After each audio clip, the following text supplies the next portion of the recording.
My name is Karen. I moved to Canada from Israel for 1 year of student exchange. I wanted the proper North American experience of parties, living with roommates, hiking, skiing, and having the best time of my life. I was imagining Canada as a peaceful country full of mountains, lakes, and wildlife. Canada is full of immigrants. And here, I'm able to talk with students from Iran, Syria, or Lebanon, from countries that are considered hostile to Israel.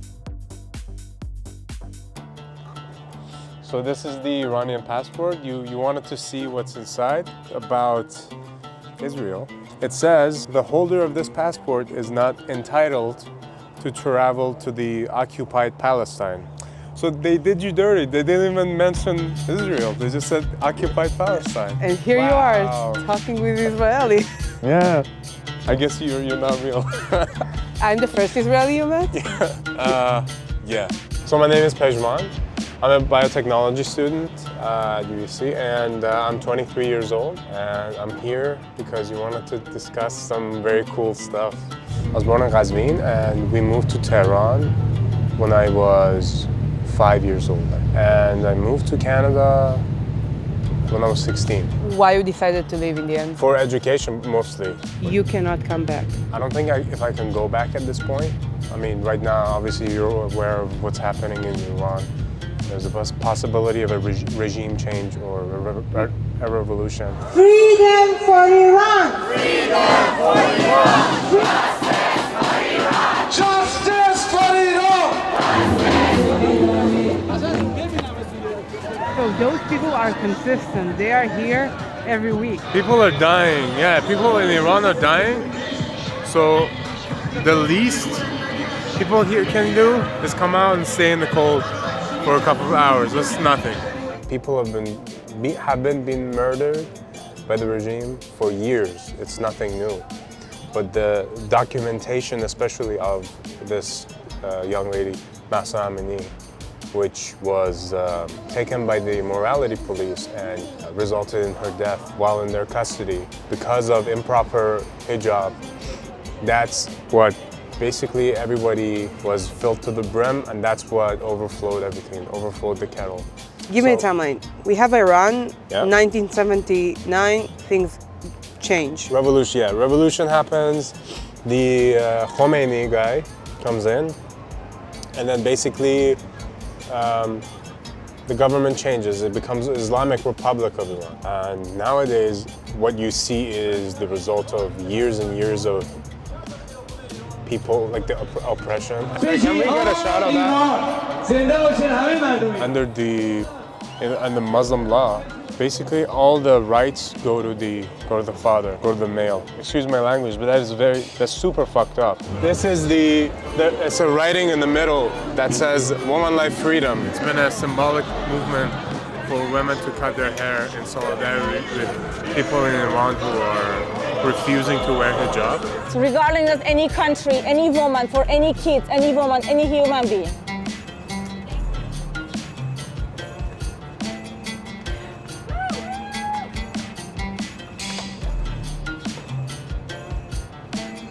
We are all cutting our hairs just to show our support to our women who are fighting on the streets in Iran for our freedom, for their freedom, for our kids' freedom, and for everybody, for human rights, for women's rights.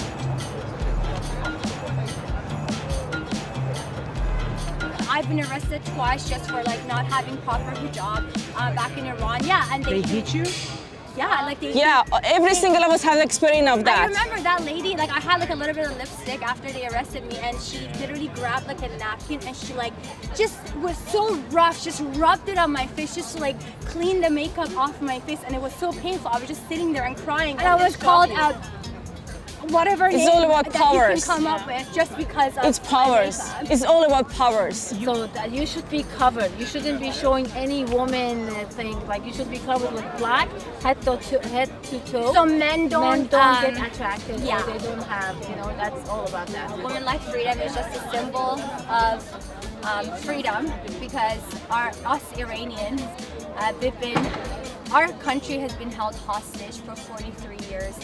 The revolution that happened 43 years ago, it never ended. If anybody ever said anything against the Islamic regime, they've been threatened to death, their families. So for 43 years, we just had to shut up because we had no other choice. After what happened to Masha, people said that they've had enough. It's for human rights. Nobody has rights back home. And right now, there's mass genocide is happening in Iran. This is time sensitive. The military of Islamic Republic of killing the people, innocent people, 14-year-olds, 15-year-olds, 10-year-old kids. I heard that they want to execute something like, how many? Sorry. They want to execute something like 15K. Oh yeah, 15,000 people have been sentenced haven't been sentenced, but the Majlis, the Senate, that's right, the Parliament of Iran voted in favor. And here's the problem. Islamic regime is a terrorist group. And what we want from you that just be our voice, show the student they are lucky to be in this country. What's he saying? The government is killing, at this moment the government is killing one of our young youth, raped, in prison. They have been murdered. Let's unite and hug each other, embrace each other. I asked Pejman to tell me more about his culture, so he took me to eat really good Persian food. So there's a cafe in North Van. It's called Cafe Koja. Koja means where. And we'll see, there should be some elements of Persian culture. Do you define yourself Muslim? No. But you grew up in a Muslim country. Sure, doesn't mean you're Muslim. I don't have a religion, I would say. I think most people who are in Iran are not practically Muslim. We say we're Persians or Iranian, same thing. And it's different from being an Arab. You look European, you don't look Iranian. Everybody tells me that. Iranian people tell me that. I'm a spy. But yeah, someone told me I look Russian. Oh nice, there are seats we can sit. I'm gonna go with the ratatouille that you're gonna eat with me. You have no choice, and to baklava. Okay. That's actually usually a Persian thing that we do. It's like you taro. We eat at a restaurant. I basically won't let you pay, and I'm like, no, I'm paying. Or I hate it. Doesn't matter the men or women go together, and most of the time the men pay, not women. It's like if you're out with a Persian guy, you don't. The saying is you don't put your hand in your purse. Comes from I'll take care of you. You don't. When you go, you don't even have to worry about it. I'll take care of you. Oh, thank you so much. Thank you. So, this is the ratatouille. You should smell the chai. Okay, so you don't drink from that? That's you just use that. Here. You look super Persian. I've become whitewashed, so I'm drinking coffee. Until 17 years old, you grew up under the Sharia law. What does it mean to grow up in Iran? Can you go into a main boulevard and see execution? So yeah, one day we were driving in front of the place that we got groceries at, and then I saw this machine, and then someone was hanging from with the head covered and everything. Yeah, so that was very interesting to see. I just saw this person was hanging. I didn't see the execution happening. Probably lift the arm, the guy dies. I just saw the arm, and there was someone hanging from it. Now imagine a dude being at the end of that. So schools are separated, boys and girls school. That actually creates a strange sort of anonymity between boys and girls. Obviously because you don't have any interaction. You can only imagine if you don't have interaction with the opposite sex until you're 18. A lot of expectations and your imagination by 18 will have been formed. Maybe falsely, potentially falsely because of zero interactions, right? Yeah. I know people in here, my friends, they'd rather do 2,000 push-ups than go off and talk to a girl, you know? But then when you're 18, 19, you're expected to have a wife.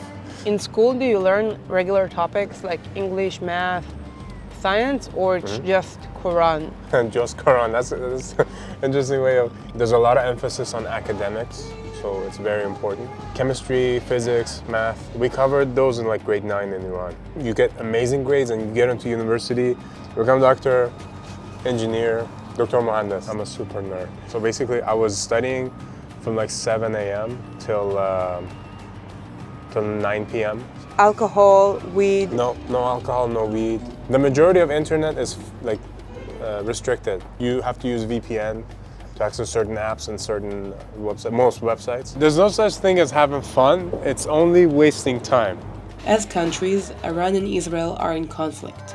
I had to ask Pajman what he heard about Israel when he lived in Iran. I heard that sometimes in school, the teacher can force the children to scream death to Israel, death to America. Yeah, It happens? Definitely. Oh yeah. It happened to you? Oh yeah. When you go to a mosque, for example, at the end of the prayer, the mullah or the imam goes up, and then at the end of that speech, usually you chant like death to Israel, and then America, and then like anyone against the government, or not government, the religious aspect of government mostly. I actually don't think I've ever discussed Israel with anyone in Iran. It's sort of like a, let's just say it so we can move on to, I don't know anyone who actually had any type of negative feelings toward Israel. Before 1979, before the Islamic Revolution, women in Iran had rights? Yeah, like there are pictures of women freely wearing whatever they desire. They're wearing skirts, high heels, and unfortunately after the revolution, the country and culture started evolving backwards. Although this series is about understanding Canada, this episode was about understanding Iran. But the most important thing for me is that in Canada, I can have conversations with people that I could never meet in Israel. Bottom line, is it shit to grow up in Iran? It's kind of shit, bro, yeah, definitely. But it builds character.